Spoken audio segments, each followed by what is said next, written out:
Por favor, vayamos a nuestras Biblias, a Juan capítulo 10.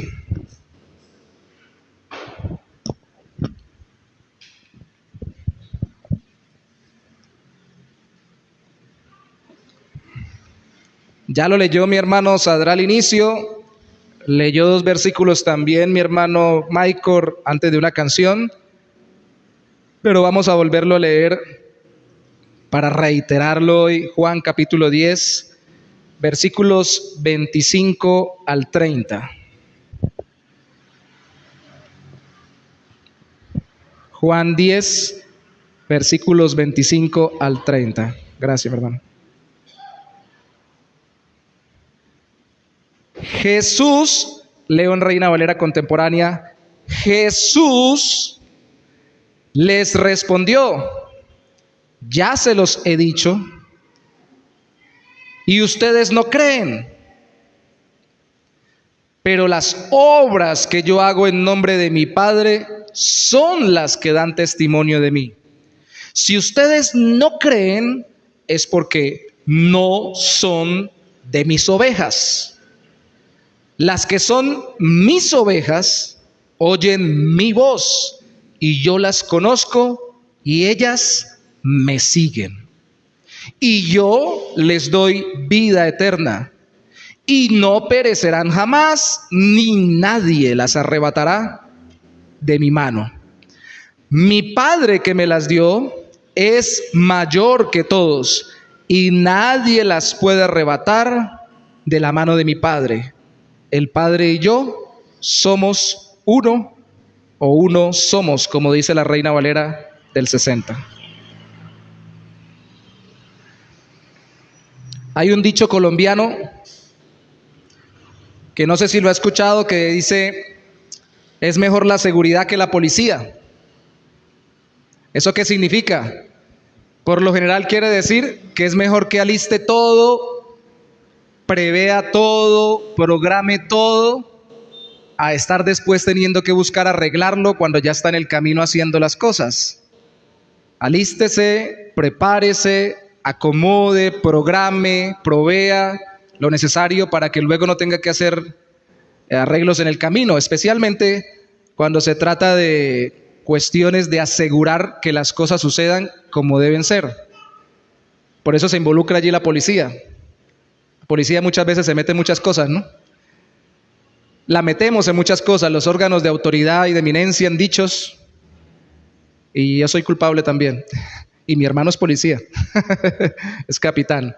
El asunto aquí es que si eso pensamos nosotros con respecto a nuestra propia vida y las cosas que hacemos, ¿cuánto más debemos pensar que Dios se asegura desde la eternidad de que todo lo que debe pasar externa e internamente en las personas que Él va a salvar suceda? Que Dios se asegura de que aquellos por los que murió Cristo crean, sigan creyendo y terminen creyendo al final hasta entregar su vida a Cristo, sea que partan de acá o sea que Cristo venga por ellos. Si nosotros preparamos las cosas, ¿cómo no podemos pensar que Dios prepare todo para asegurarnos la vida eterna a los creyentes en su Hijo? Dios es soberano al salvar, porque se asegura de preservar a los que creen en Cristo para que perseveren creyendo en Él. Su soberanía hace preservación de los creyentes para que los creyentes perseveren voluntariamente en Él. Seguimos en nuestra serie, hoy la culminamos sobre la soberanía de Dios en la creación, en las circunstancias o en la historia y en la salvación. Un brochazo sobre cómo Dios controla lo que existe, lo que sucede y los que se salvan. Y cuando vimos en las circunstancias o en la historia, vimos que Dios hace su voluntad no solo a pesar de los que se le oponen, sino también a través de los que se le someten. Y los que se le someten son los que se salvan en Cristo. Entonces hablamos un poco allí sobre cómo Dios obra en su voluntad y vimos cómo la voluntad de Dios prima sobre la voluntad humana y que no somos robots, somos seres humanos con voluntad. Perseveramos en Cristo, persistimos, pero persistimos o perseveramos como consecuencia de la voluntad de Dios de preservarnos o guardarnos hasta la eternidad. Este último mensaje tiene como objetivo que nos consolemos en que Dios nos guardará en Cristo hasta que Él venga o hasta que nosotros vayamos. Y no nos desilusionemos ni nos desanimemos. ¿Por qué? Porque esta seguridad eterna, tres cosas veremos hoy en este texto, no es para los que no son ovejas de Cristo. Segundo, es para los que son ovejas de Cristo. No es complicado el bosquejo. No es para los que no son ovejas de Cristo, es para los que son ovejas de Cristo. Y al final está basada en la seguridad de la relación entre Dios Padre y Dios Hijo. Porque esto es una relación entre Cristo el Salvador y nosotros los salvados. Como la relación es el ejemplo entre un pastor y sus ovejas. No todo aplica. Las ovejas caminaban y aún caminan en 4 patas, nosotros en 2 pies. Las ovejas son animalitos, nosotros somos seres humanos. El pastor sí es un ser humano, pero Cristo siendo ser humano es más que un ser humano cualquiera. Es el Hijo de Dios hecho ser humano. Así que ciertas cosas en las analogías, especialmente en el Evangelio de Juan, no aplican completamente. Solo lo que allí se nos está diciendo que aplica es lo que nosotros resaltamos. ¿Y qué resaltamos? Que Cristo es el buen pastor porque dio su vida por las ovejas. Más que un pastor de ovejas de 4 paticas que se sacrifique por defenderlas y por darles el alimento, porque el pastor ese peleando contra un lobo, contra un oso, como lo hizo David contra el león para defender sus ovejas, al final salva su vida. Cristo no la salvó, Cristo la puso al final por nosotros. O sea que esto es más grande. Una vez más, las alegorías o los lenguajes simbólicos en la Biblia tienen un límite hasta donde llegan. Hay cosas que no aplican, las que sí aplican, aplican hasta cierto punto porque la realidad simbolizada detrás del símbolo, en este caso de la alegoría del pastor y las ovejas, es más grande, es más profunda, es más gloriosa. Cantábamos: el Señor es mi pastor, nada me faltará. David llevaba esto de su pastoreo de ovejas al pastoreo de Dios sobre su vida. Nosotros debemos llevar esto que Cristo dijo sobre las ovejas, como lo dijo en ese momento, a cómo pastorea nuestro corazón siempre. Por eso es que esto no es para las ovejas. Primer punto, sencillito, ese es rápido. Vuelva conmigo al capítulo 10. Pero tenga en cuenta que el capítulo 10 del versículo 23 en adelante sucede al final de ese año, y los versículos anteriores del capítulo 10, lo que leímos la semana pasada finalizando el sermón, suceden unos meses antes, en la fiesta de los tabernáculos. Aunque el tema continúe, ovejas pastor, no hay continuidad de momento. Entonces vamos a leer algo que pasó sobre el mismo tema en meses antes que está citando allí, o en meses anteriores cita allí Juan, capítulo 10, vaya conmigo al versículo 1. De cierto les digo, el ladrón y el salteador es el que no entra por la puerta del redil de las ovejas, sino que trepa por otra parte. Pero el que entra por la puerta es el pastor de las ovejas. A este el portero le abre, y las ovejas oyen su voz, y él llama a las ovejas por su nombre y las saca. Todo eso sucedía y sucede hoy en día todavía en el pastoreo de ovejas. Verso 4. Y una vez que ha sacado a todas sus ovejas, va delante de ellas y las ovejas lo siguen porque conocen su voz. Pero a un extraño no lo siguen, sino que huyen de él porque no conocen la voz de la gente extraña. Jesús les dijo esta alegoría, pero ellos no entendieron qué les quiso decir. ¿Por qué no entendieron?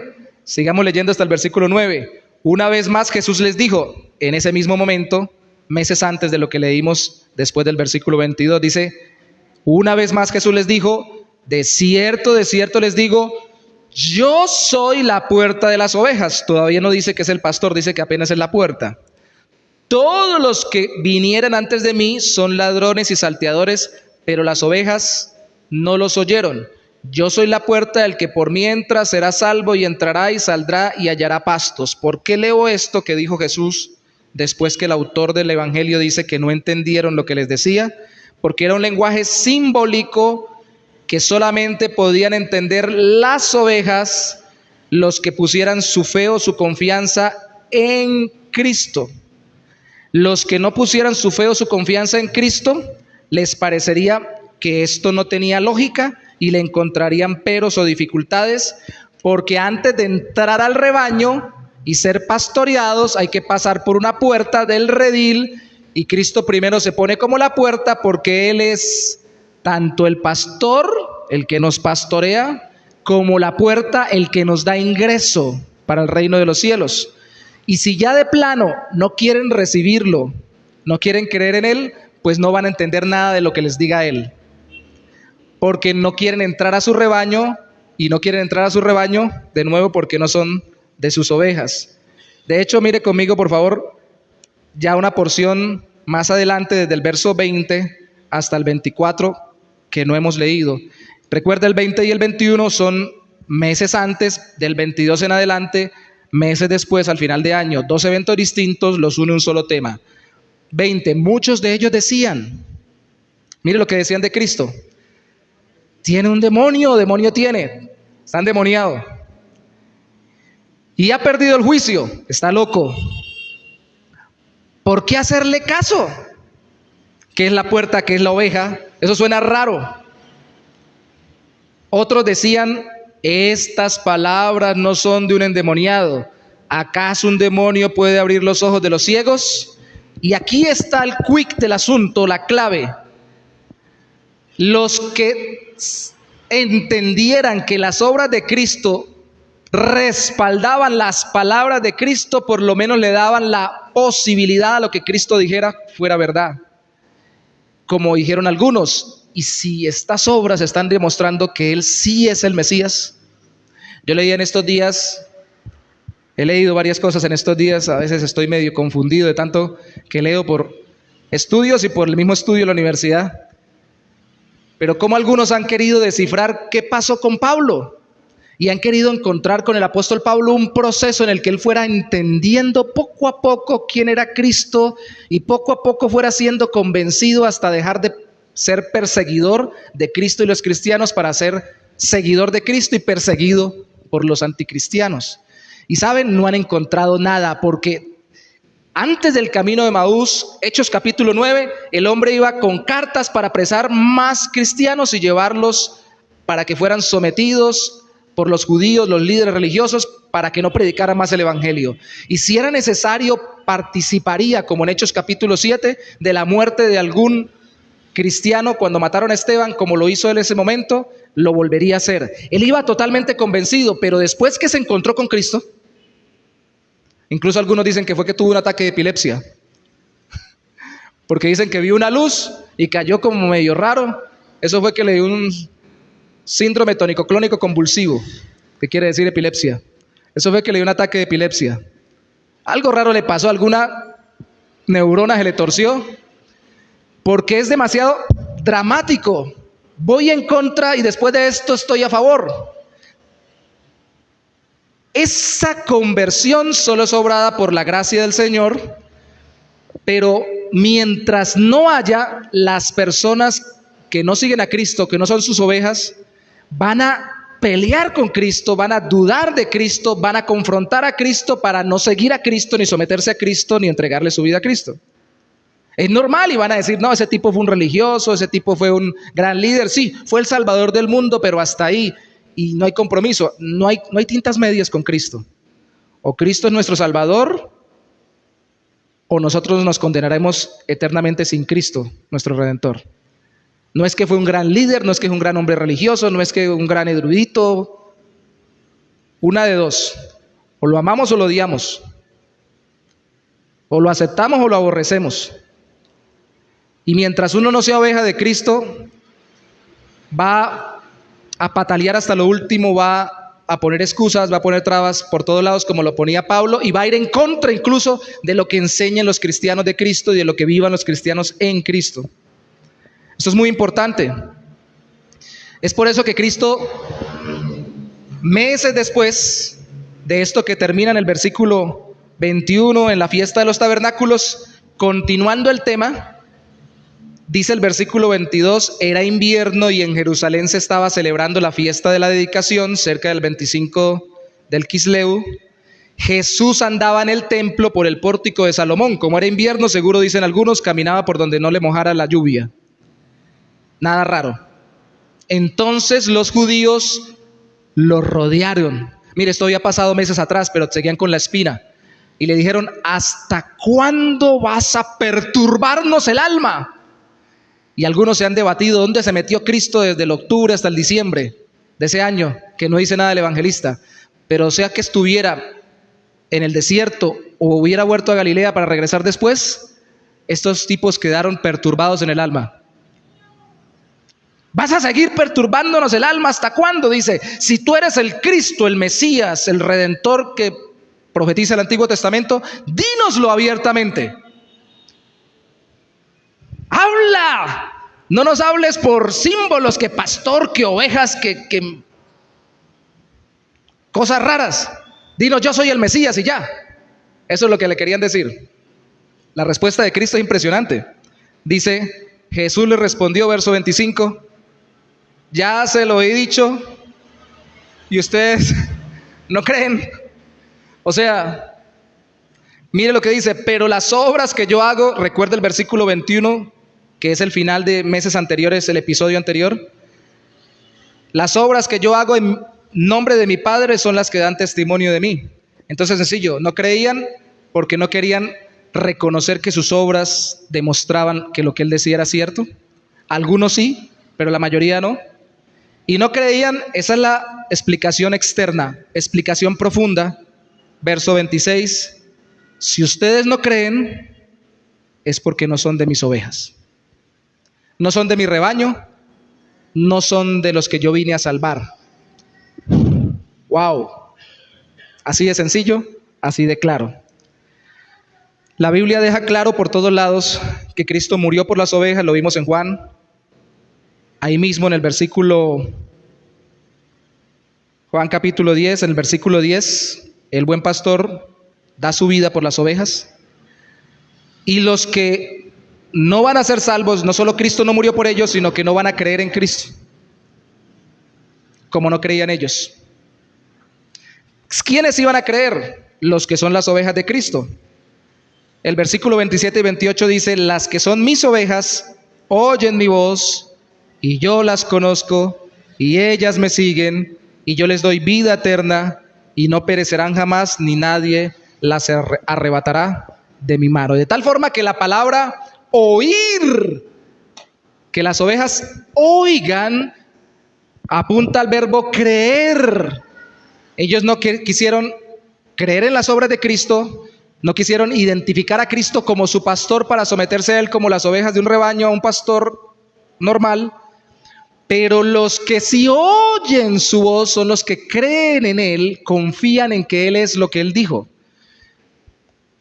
Se han escrito muchas cosas, yo solamente lo voy a resumir en una frase. En la antigüedad y todavía hoy, cada oveja de cada rebaño identifica solo la voz de su pastor, no la voz de otros pastores. Se ha escrito mucho, hay páginas en internet cristianas, si quiere busque, googlee, y se dará cuenta cómo gente ha ido al Medio Oriente a ver cómo salen varios rebaños al mismo tiempo y solo siguen cada rebaño a su pastor, porque cada rebaño identifica la voz de su pastor. Y cuando él grita, silba o hace algún sonido, se van detrás de él. O sea que lo que está diciendo Cristo es una realidad física y apunta a la realidad espiritual de que cuando yo he sido predestinado por Dios para creer en Cristo y se me presenta el Evangelio, escucho de Cristo, la obra del Espíritu Santo de Dios me capacita dándome nueva vida para yo oír al mismo Cristo cuando están predicándome de Cristo y seguir a Cristo. Este es el gran valor de predicar desde un púlpito o desde una simple mesa cuando estamos compartiendo con alguien el evangelio, o cuando estamos hablando con el familiar y le presentamos a Cristo y le decimos que Dios es santo y justo, misericordioso y bueno, que el hombre es pecador, aunque fue creado a imagen de Dios, por su pecado esté separado de Dios, y le decimos que Cristo vino como Dios hecho hombre a morir en su lugar y a darle vida eterna, y que se arrepiente y cree, y la persona no me escucha a mí, aunque me escuche a mí, escucha a Cristo diciéndole: venid a mí todos los que estéis trabajados y cargados, y yo los haré descansar. Y se va detrás del Señor Jesús. Eso es lo bonito del evangelismo, ¿sabe? Que cuando la persona es convertida, siendo de los que el Señor ha de salvar, no depende de mi capacidad, simplemente es presentarle a Cristo, y por la obra del Espíritu se va detrás de Cristo, y yo lo acompaño a caminar en Él. Qué obra tan maravillosa de salvación. Ahí está la dinámica: oír, seguir, identificar a Cristo como el dueño de su vida, como el salvador redentor de su alma, como aquel que es más importante que su esposa, que sus hijos, que su carro, que su trabajo, que sus deudas, que sus riquezas, que sus deportes, que sus entretenimientos, que todo. Y seguir a Cristo. Eso es un verbo en presente continuo. Siguen a Cristo. Dicen: oigo de Cristo, ese es el Salvador del mundo. Qué bien. Gracias, Cristo, por salvar el mundo. Bien por esa. Pásala bien, salvando gente. No. Ustedes saben que el verbo seguir en la Biblia, algunos que quieren desvirtuar la realidad de la relación nuestra con Cristo y a través de Cristo con el Padre por la obra del Espíritu Santo, dicen: es que esa era la costumbre en la época. Los rabinos judíos, como no existían las universidades de hoy en día, donde se sentaban como ustedes están sentando, donde se acomodaban en un salón, entonces, y se organizaban por facultades, entonces sencillamente los maestros, los médicos que querían enseñar a otros a ser médicos, los filósofos que querían enseñar filosofía, los rabinos religiosos que querían enseñar religión, entonces se llevaban a la gente para su casa o se la llevaban a vivir con ellos. Era la costumbre, y eso es lo que quiso decir eso, y lo ponen por el piso porque todo lo ven por lo más terrenal para desvirtuar y hacer caer toda la realidad de la relación nuestra con Cristo. Pero siempre que Cristo encontraba a alguien le decía: sígueme. Maestro, ¿y qué hay que hacer? Sígueme. ¿Y para dónde vamos? Sígueme. ¿Y en qué va a parar esto? Sígueme. Ven conmigo. Haz lo que yo te diga. Déjate enseñar por mí. Sé mi oveja. Yo quiero ser tu pastor. Esto se lleva a veces a la simbología en lo ministerial en la iglesia, y a veces no se entiende, ¿no? El pastor, en el caso mío, y cualquiera que esté pastoreando una iglesia, sea el pastor oficial de la iglesia, o sea un hermano que esté liderando un grupo, un ministerio que tiene cierta función pastoral, o sea alguien que esté discipulando a alguien que tiene una función pastoral también hasta cierto punto, no es más que el portero que le dice: ahí está la puerta, que es Cristo, y adentro está el pastor, que es el mismo Cristo, déjese pastorear por él. ¿Sí? Eso es lo que hacemos, y hay que hacerlo bien, hay que presentar bien a Cristo, no presentarse a uno. Me acuerdo una vez que un hermano que ya no está acá en la iglesia congregándose, para ilustrar el punto, que a veces se malinterpreta el pastoreo de los pastores de las iglesias, que debería ser apuntar a Cristo. El pastor Héctor, que de muy buena intención le preguntó, él era muy directo, sigue siendo muy directo, a veces muy simbólico, a veces no se entiende. El hermano venía conmigo a culto, había sido creyente, pero no se estaba congregando. Yo llegué aquí a Bucaramanga, entonces lo convidé cuando ya vivía acá y empezó a congregarse. Y un día lo sentamos allá en la oficina con el pastor Héctor para que lo discipulara. Y el pastor le dijo: mijo, ¿usted se quiere dejar pastorear? ¿Se va a dejar pastorear? Pone esa voz ronca y esa mirada trascendente, ¿no? ¿Se va a dejar pastorear? Y el hermano, que es un macancán así grandote, practicó el boxeo, Y yo lo conozco, no es cobarde para nada. Lo miró como con miedo. Y me miraba a mí, porque tiene unos ojos grandotes, me miraba a mí así. Lo miraba a él. Uy, es así. Yo le dije, ¿por qué? ¿Qué le pasa? Y nos explicó que alguna vez vio que un pastor, lastimosamente, disciplinaba a uno de sus discípulos pegándole cocotazos y cachetadas. Entonces cuando el pastor le dijo, ¿usted se quiere dejar pastorear? Dijo, uy, ¿me va a pegar? No, hermano, nosotros no somos dueños de la vida de nadie. Queremos que las personas se dejen guiar por el Señor y apenas nosotros queremos ser instrumentos que muestren a Cristo y su guía por la palabra de Dios. Detallemos solo las palabras significativas en estos dos versículos 27 y 28, que son, ya dijimos, creer y seguir, oír y seguir, perdón, que significan creer y perseverar, no seguir un día ni dos, sino perseverar hasta el final. Voy con el maestro donde vaya. Si hay que aguantar hambre, aguanto. Eso es lo que pasaba con los discípulos. Si hay que pasar abundancia, la paso, lo que sea. Y esa perseverancia es porque son conocidos por Cristo y reciben vida eterna. Eso está aquí claro en el versículo 28. Dice Cristo, yo les doy vida eterna. Esa vida eterna tiene dos cosas que aparecen en ese mismo versículo como especie de paralelos de esa expresión. No perecen jamás y nadie les arrebatará de mi mano. Versiones modernas dicen, nadie me los puede quitar. A mí, ninguno me quita a nadie. Dijo un amigo una vez, ninguno me ningunea. Nadie me va a quitar a los míos. Y nadie es capaz de arrebatarle a una sola de las almas que están en Cristo a Cristo.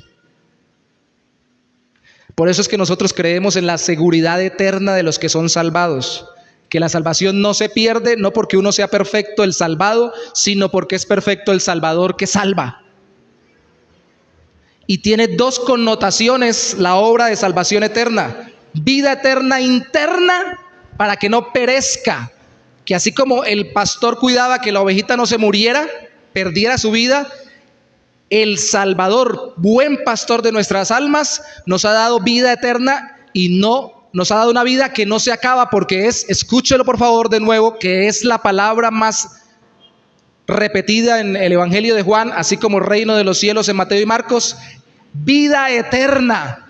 Es vida no temporal, es eterna, no tiene fin. Porque no podemos perecer. Ahora, todos los que están aquí se pueden morir. Y nos vamos a morir si Cristo no ha venido. Entonces, ¿en qué sentido no perecen o no mueren las ovejas de Cristo? En que no pierden la relación con Dios, ni pueden ser separados de Dios y de su amor, ni en esta vida, ni luego de esta vida. El infierno no es simplemente el tormento, que lo hay.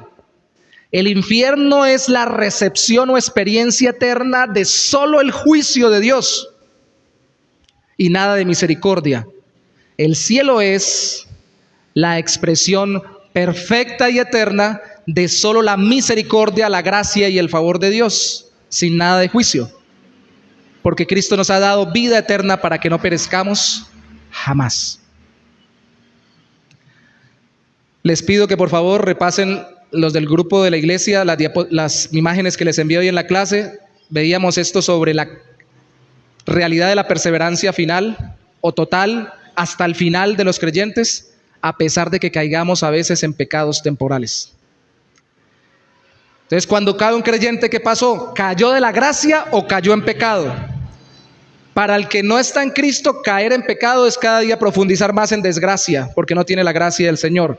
Para el creyente, caer en pecado no es caer de la gracia, porque Pedro caería bajo la tentación de renegar de Cristo, pero Cristo estaría orando por él para que su fe no faltara y sería restaurado. No cayó de la gracia, porque era una oveja de Cristo. Eso lo explicamos bastante esta mañana. Así que mis hermanos, no perecemos. Y como no perecemos, pues entonces Dios nos disciplina, nos corrige y en nuestro corazón trabaja para que nos arrepintamos cuando pecamos y no quedemos allí caídos en pecado. Pero también dice, nadie los arrebatará de mi mano o me los va a quitar. ¿Existe el diablo? Sí. ¿Existen los hijos del diablo? También. Los que no creen en Cristo son automáticamente hijos del diablo, así no estén en un culto satánico. ¿Existen las artimañas del diablo para hacer que las personas se alejen de Dios y de su palabra? Sí. ¿Nos pueden afectar en algún momento a los cristianos? Claro. Pero no nos pueden afectar hasta el punto que nos hagan dejar de ser hijos de Dios o que nos arrebate de la mano de Cristo. Y alguien que muy sinceramente cree que sí se puede perder la salvación, yo he tenido hermanos creyentes, dice, bueno, ahí dice que no los van a arrebatar de su mano o se los van a quitar, pero ¿qué tal que se caigan solos? ¿O qué tal que uno se mueva mientras lo tiene en la mano y se caiga? Eso es sacarle... El que quiere ponerle problemas a las cosas, le pone problemas por todo. Y si de pronto un dedito se le abre, de nuevo recuerden que estas son expresiones simbólicas de realidades más profundas. Cuando Cristo dice que nadie me los va a arrebatar de mi mano, no quiere decir que yo los tengo allá con mi mano, porque las manos de Cristo, humanamente hablando, están en el cielo a la diestra del Padre. Está queriendo decir que en mi poder los tengo cubiertos y nadie los va a poder separar definitivamente de mí. Y nadie me los va a quitar en esta relación que yo tengo con ellos. Nadie. Nadie. Nadie. Si usted conoce gente que ama a pesar de lo malo que es otro, o a pesar de lo débil que sea otro, o a pesar de las fallas de otro, y cree que ese es el que más ha visto usted amar, no ha visto a Cristo amar a creyentes débiles, falibles, que caen a veces en tentación y que incluso como Pedro hasta reniegan del mismo Salvador. Cristo no nos va a dejar ir porque nos ha salvado dándonos vida eterna. Usted tiene que asegurarse de esto para que su corazón esté lleno de gozo y de paz al final en su vida como creyente. Ahora, son perseverantes, siguen a Cristo porque son preservados, nadie se los puede arrebatar ni tienen posibilidad de perder esa vida. Pero al final, una relación, miren hermanos, para los que trabajan conmigo, que no nos hemos vuelto a reunir, a propósito lo adelanto, los sábados en la mañana yo estoy ayunando, sí, pero le he pedido a los hermanos que trabajan conmigo en la predicación, si no pueden todos, entonces que vengan, si quieren, a las 10 de la mañana y hacemos talleres de predicación. Tenemos que seguir trabajando sobre el asunto. Pero recordaba que yo les comentaba que algunas veces uno puede armar un sermón con el texto en un orden en el que está el texto, que es lo normal, porque es el orden que está lógico, pero uno a veces lo puede invertir, porque lo que viene acá de último punto, que solamente lo voy a decir unos cuantos minutos, es como el culmen, la cima. Y a veces eso, como es tan profundo y tan grande, uno agarra y lo invierte. Pongamos ese punto final de primero porque es como la base más profunda para que lo demás crezca sobre ello. Y estuve peleando conmigo mismo para ver si esto último lo decía de primero. Pero seguí el orden lógico del texto porque se conectaba con lo que vimos la vez pasada y porque así me dirigió el Señor. Es lo más natural. Pero este último punto es demasiado importante y se pierde de perspectiva si no hemos visto lo anterior. Tal vez por eso es que es mejor no verlo de primero. Y es que esta seguridad está basada en la relación entre Dios Padre y Dios Hijo. Y como eso es algo que no vemos, yo no veo a Dios Padre andando con Dios Hijo agarrados de la mano, como veo a un par de esposos caminando por la calle. Entonces se vuelve como etéreo por allá, como medio abstracto, como medio gaseoso, como algo raro que ni... sí, se la llevan bien. No. Esta relación es más profunda, más real, porque viene desde la eternidad, que la relación suya con su esposo o con su esposa, que la relación entre dos hermanos, entre papás e hijos, que comenzó un día y un día terminará porque se morirán o se separarán. Esta relación es una relación que ni tenemos la menor idea a profundidad de lo preciosa, gloriosa, armoniosa y santa y amorosa que es la relación entre Dios Padre y Dios Hijo. Y esta es la base de la salvación, que el Señor nos incluye en esa relación para darnos vida eterna. Mire lo que dice el versículo 29. Mi Padre que me las dio es mayor que todos y nadie las puede arrebatar de la mano de mi Padre. El Padre le dio las ovejas a Cristo como un regalo que no le pueden quitar. Ya lo vimos la semana pasada, solo en Juan capítulo 6, versículo 44. Ninguno puede venir a mí si el Padre no lo trae. Y en el versículo 37 lo da en positivo. Todo lo que el Padre me vendrá a mí. Y el que a mí viene no lo echo fuera. No vienen si el Padre no los trae, vienen porque el Padre me los da. Es un regalo nuestras vidas como creyentes del Padre al Hijo. Usted le regala cositas bonitas a sus niños. En estos días estuvimos en un cumpleaños con mi esposa, una niña, y recibió varios regalos. Uno fue de vestir, otro fue de peluche, lindo y de decoración, pero nosotros le regalamos unos jugueticos económicos y a la niña le encantó, fue el regalito más económico. Estoy descubriendo cada día más, ahora que soy abuelo, que a los niños les encanta lo más barato. No hay que gastar mucho. No importa, y eso me sirve como ejemplo, qué tan poco según el mundo valgamos nosotros. Qué tan poco según nosotros mismos le valgamos a nosotros mismos, nos valgamos a nosotros mismos. Por cuanto el Padre nos regaló al Hijo desde la eternidad, con el término que hemos visto ya y que trabajamos en la clase, predestinándonos o eligiéndonos anticipadamente antes de la fundación del mundo, nos regaló al Hijo, somos preciosos para Él. Somos valiosos porque soy el regalo del Padre al Hijo. Y punto. Pero usted es calvo, usted es perezoso, usted es esto, le sacan defectos físicos, defectos morales, defectos intelectuales. Pero ¿y qué? El Señor, Dios Padre, me escogió para regalarme al Hijo. Y un día el Espíritu me dio testimonio del Hijo cuando me predicaron el Evangelio. Soy una oveja de Cristo. ¿Y qué? Que el mundo diga todo lo que quiera.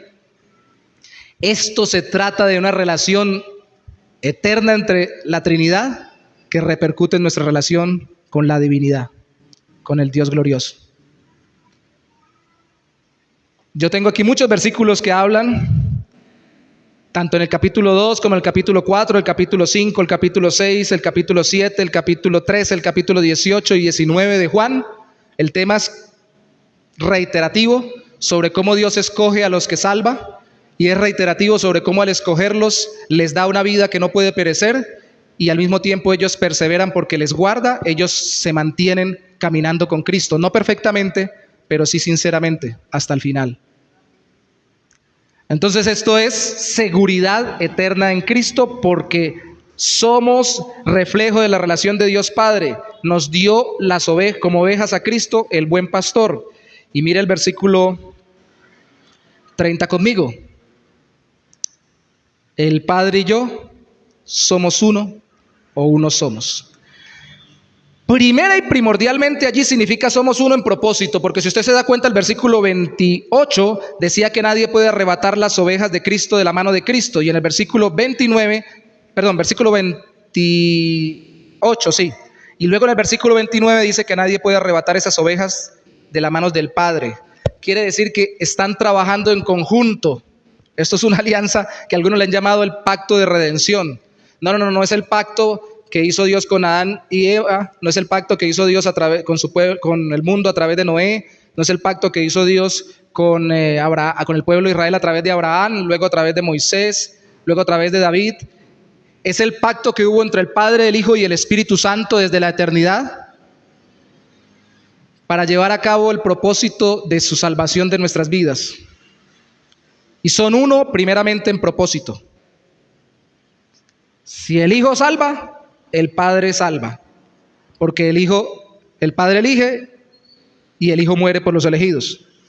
Y el Espíritu viene y regenera y convence a aquellos por los cuales Cristo murió. Aquí no hay desacuerdo. ¿Qué tal que no se la lleven bien y el Padre diga, no, yo no quería salvar a esos? ¿Usted por qué fue y murió por esos?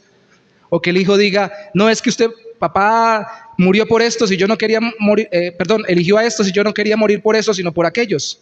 O el Espíritu Santo diga, ay, a mí no me gustan esos por los que el Padre eligió y los que el Hijo murió, yo quiero cambiar a otros.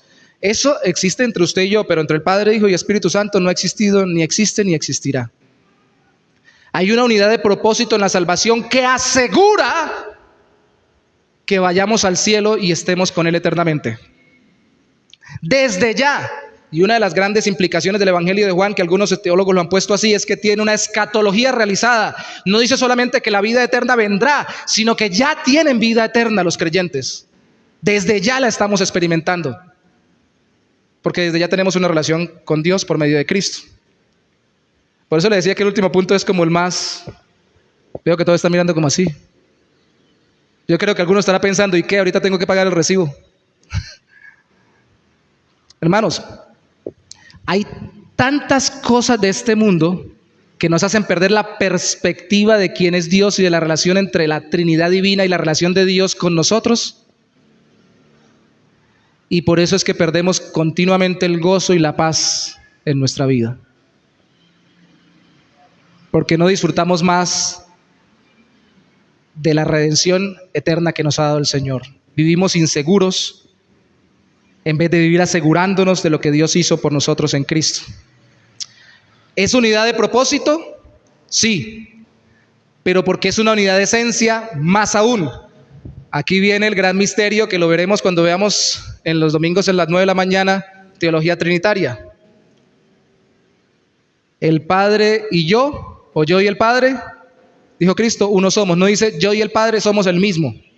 No, si dijera somos el mismo, entonces son dos expresiones de una sola persona.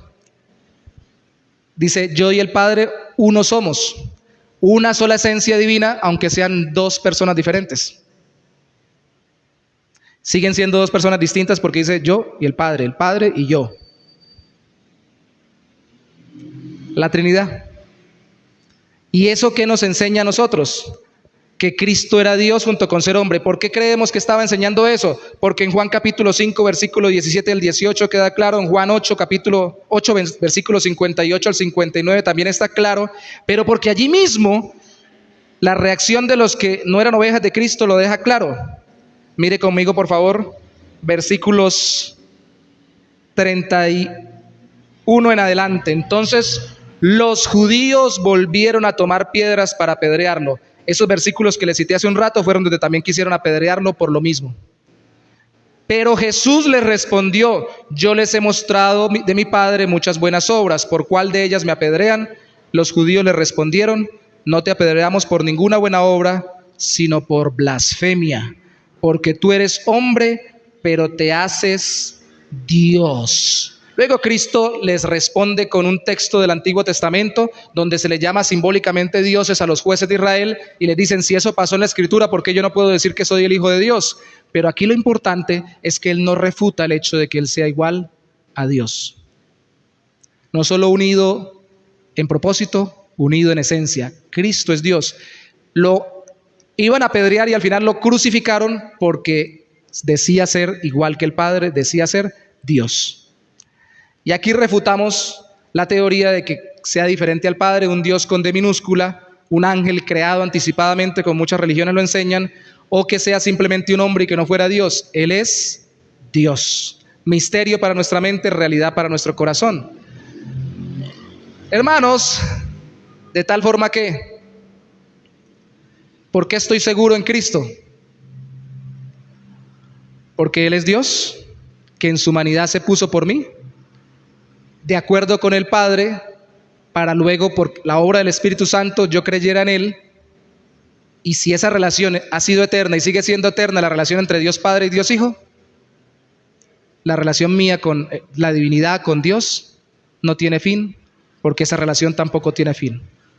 Nos metieron en una relación con la Trinidad, no para hacernos igual que las tres personas de la Trinidad, somos nosotros los salvados, Dios es el Salvador, pero para hacernos disfrutar de una relación estable y duradera, al menos en ese aspecto como la que ellos tienen desde la eternidad. Estamos muy acostumbrados, ya he repetido varias veces lo mismo del Padre, el Hijo y el Espíritu Santo, voy a cerrar más bien aplicándolo a nuestra vida. Estamos muy acostumbrados a las relaciones temporales. Hoy en día los compromisos son más gaseosos. Prometo amarte hasta que la muerte nos separe. Al poco tiempo, no, yo no sabía que esto era así. Ya como que mejor no. Mejor que te ame otro o que te ame otra, porque amarte me duele o amarte nos hace daño. Y hay canciones sobre eso. Usted las ha escuchado en el mundo. Espero que no tanto, ¿no?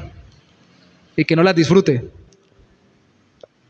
Así sea un amor prohibido, me encanta. No, no puedo amarte más porque me duele tampoco.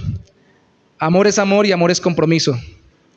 Y compromiso es de acuerdo a la circunstancia en que nos comprometimos.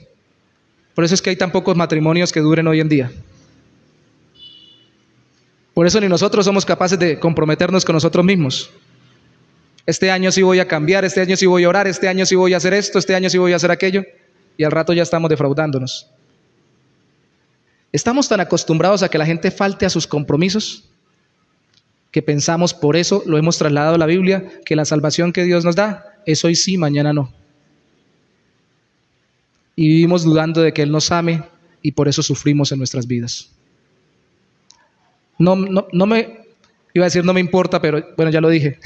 Pero al final no me interesa quién sea el ejemplo que usted tenga en esta vida de un amor constante. El mejor que tenga no iguala al amor de Dios para salvarnos en Cristo. No lo iguala porque llega por mucho hasta la muerte. Más allá no puede llegar. Más allá no puede llegar. Y si ese amor que es temporal nos da tanto consuelo, tanta paz y tanto gozo, ¿cómo nos va a dar consuelo, paz y gozo el amor de Dios en Cristo Jesús? Por eso lo cantábamos: nada en la tierra, oh Dios, podrá arrancarnos de tu eterno amor, Señor. Nada en la tierra, ni en las alturas. Por eso dice la Biblia que ninguna cosa ni creada, ni en los cielos, ni en la tierra, ni debajo de la tierra, ni en lo alto, ni en lo profundo, nos podrá separar del amor de Dios que es en Cristo Jesús. Eso da seguridad, hermanos. Y en un clima donde hay más inseguridad, vea lo mejor aún, decía hace un rato del recibo. Hoy los recibos valen una cosa, mañana valen otra. Al principio del año la gasolina costaba creo que menos de 10,000 o algo más, hoy cuesta ya casi 17,000. Antes los empleos duraban por siempre o por lo menos con un contrato indefinido. Ahora no lo contratan a uno sino por obra o labor. Y eso sí lo contratan. Antes, ahora. Todo vive inestable, todo vive cambiando. Necesitamos seguridad, por eso se recomienda que los padres no estén moviéndose tanto con los hijos, porque los hijos necesitan sentir como que duran un buen tiempo en un lugar. A veces se acostumbran a moverse y a veces no generan ellos seguridad en su propio corazón. Esa seguridad la tenemos en Dios porque es una relación que no perdemos, estemos aquí o estemos en la China, tengamos dinero o estemos arriados o mal, tengamos salud o estemos muriéndonos de enfermos. No hay mayor alegría que ver morir a un creyente en Cristo. Aunque uno se entristezca porque está muriendo, pero uno ve la paz y el gozo de aquel que sabe que no se va solo, que el Señor va con él. No hay nada más terrible que vivir solo con lo temporal. Por eso es que nuestra paz es tan fluctuante y nos desesperamos tanto, y por eso es que nuestro gozo, nuestra alegría, como dijo una amiga en Cúcuta, es de alegría de perro flaco. Hoy sí, mañana no. Esta seguridad en Cristo debe darnos a los creyentes paz para librarnos de las angustias temporales y llenarnos de gozo por ser amados e incluidos en la relación divina. Y a los que no son creyentes en Cristo les debe dejar claro que solo por la gracia de Dios en Cristo es que pueden llegar a ser ovejas. Así que ellos no pueden decir: es que yo no soy de los predestinados, eso no lo sabe ni usted ni lo sé yo. Lo sabe el Señor. Yo solamente sé decirle lo que el Evangelio dice que diga: arrepiéntase y crea en Cristo. Y en vez de pelear contra la obra del Señor soberana para salvar a los que Él quiere conforme a su voluntad, ríndase humildemente ante el Señor soberano, que por su gracia cambia los corazones. Y si lo hace es porque el Espíritu Santo actuó en su vida. Sea humilde, reciba humildemente la salvación. Sométase humildemente como oveja de Cristo. No quiera ser una cabra del diablo. Déjese ser una oveja de Cristo.